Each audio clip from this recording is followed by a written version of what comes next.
If this episode makes you think, please let us know in the comments and support us by subscribing and leaving a review. Thank you. Today we are exploring a really critical issue in AI and education, drawn from a special report titled AI in Education by Emma Jackson-Obot, published in the Financial Times on July 24th, 2026. This report really pulls back the curtain on the growing tensions around AI detection tools in universities and what it means for the future of assessment. Now listen to this opening story from the report. An Adelphi University student named Orion Newby was wrongly accused of violating academic integrity. The university, relying on the Turnitin AI detection tool, got a stunning AI-generated score of 100% on his essay. Can you imagine that? A perfect score for a machine when he says he wrote it himself. The report tells us Newby presented evidence from other AI detection tools that actually showed a 0% chance of AI-generated content. Yet, the university initially upheld their misconduct finding. It took a New York court ruling in his favor to clear his name, largely because the university failed to follow its own disciplinary procedures. This story immediately highlights the profound and really quite terrifying implications of AI detection, false positives. And this isn't an isolated incident. The report reveals a widespread problem. A recent study by researchers at Edinburgh Napier University, based on a survey of over 6,600 students across 7 UK universities, found that a staggering 32% admitted to some level of unpermitted AI use in assessments. That's nearly 1 in 3 students, which tells us this isn't a fringe activity anymore. Universities facing this surge in clandestine AI use since OpenAI's ChatGPT hit the scene in 2022 have naturally turned to tools like GPT-0, copy leaks, and as we heard, Turnitin. These tools are designed to analyze text features, things like structure and rhythm, to spot non-human patterns. But as the report emphatically states, their reliability, especially concerning false positives and potential bias, is now seriously under fire. Now here's the crucial first point the report makes clear. AI detection tools simply aren't working as intended. Edward Watson, Vice President for Digital Innovation at the American Association of Colleges and Universities, is quoted saying that the primary concern is the potential for false positives.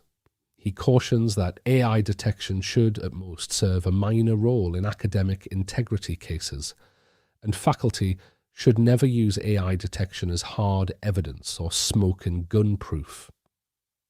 Think about that. Even the companies are hedging their bets. Annie Cecchitelli, Chief Product Officer at Turnitin, describes their detector as merely a starting point and a data point rather than definitive proof. This isn't just a technical glitch, it's a fundamental misunderstanding of what learning and writing actually are. We're trying to police a product, a final essay, instead of nurturing a process. It's a classic example of outsourcing your doing, not your thinking. But in this case, we're trying to outsource the policing of thinking, and it's proving disastrous. Because of these widespread reliability concerns, we're seeing a significant shift. Many institutions, including big names like Vanderbilt, Yale, Johns Hopkins, and Northwestern University, along with the University of Waterloo in Canada, the University of Cape Town in South Africa, and Curtin University in Australia, have either restricted or disabled the use of these detection tools. The report notes that these tools have been criticised for disproportionately delivering false positive results to non-native English speakers, as a widely cited 2023 Stanford study demonstrated. This really underlines the ethical challenges and equity issues at play when we rely on such opaque and potentially biased technologies. So, what's the alternative when reliable AI detection isn't cutting it? The report clearly points to assessment redesign. Judy Williams, Pro Vice-Chancellor for Education and Students at Queen's University Belfast, doesn't pull any punches. She states, AI detection tools are not the solution. The technology is still developing. False positives can be unacceptably high, and AI-generated text can easily be modified, making detection unreliable. Her conclusion, and it's a powerful one, is that if we want confidence in academic integrity AI, the answer is good assessment design. She asks the vital question: what are we actually trying to assess? This is the core of it, isn't it?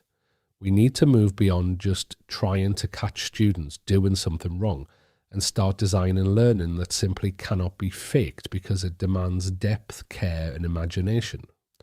This really brings us back to what I call the 3 Ps of assessment in the AI era. Looking at the product, yes, but also the process, how students got there, including their interaction logs with AI, and finally performance through live demonstrations or presentations. For a Year 8 geography lesson, for instance, instead of a purely written report, perhaps students could present their findings live, answering questions that probe their unique understanding and critical thinking. The report highlights that some universities are already doing this, redesigning assessments around oral components and focusing on observing the student's process. It's about designing tasks that require genuine cognitive stretch, where the student's unique context, perspective, or judgment is irreplaceable. That's how we teach students not to outsmart machines, but to outthink them. Beyond assessment, there's a big leadership piece here too, and this is where the AI policy universities are trying to grapple with a moving target. Sam Illingworth, a professor of critical AI literacy at Edinburgh Napier University, conducted an audit of 163 UK universities and found that more than 40% had no publicly accessible AI policy. This lack of clarity creates massive student anxiety. A December 2025 study by the UK's Higher Education Policy Institute found that 42% of students were less likely to use AI because they feared being falsely accused of cheating. Think about that for a moment. Students are actively avoiding a powerful learning tool because of the fear of false positives and inconsistent institutional responses. This inconsistency fuels equity issues, as Ursula Lees from the European Students' Union points out. She worries that systems operate in a closed way, where students can't see how an AI tool reaches its conclusions, and that the lack of national guidelines in Europe means 2 students using AI in the same way might be punished differently depending on their country. This isn't how we build trust, is it? We need to provide clear, consistent guidance, using frameworks like the know, like, trust progression, starting with simply letting students know what the expectations are, building credibility through transparent processes, and ultimately earning their trust by being fair and consistent. Leaders, whether it's a school head or a department head planning CPD, need to provide clear direction and create champions among staff, building from strength. If you're finding this discussion valuable, please do consider following or subscribing to the podcast for more insights on AI in education. This brings us to a critical question for all educators. The report concludes that many university policies, as Illingworth puts it, promise critical thinking but deliver audit trails. They name support yet deliver surveillance. That really resonated with me. We don't want academic integrity to become a surveillance exercise where the objective is simply to catch students doing something wrong. We want to empower them. Joachim Steinberg, a lawyer specializing in tech litigation, sums it up. The greatest challenge is keeping institutional guidance and disciplinary processes aligned with the pace of technological change.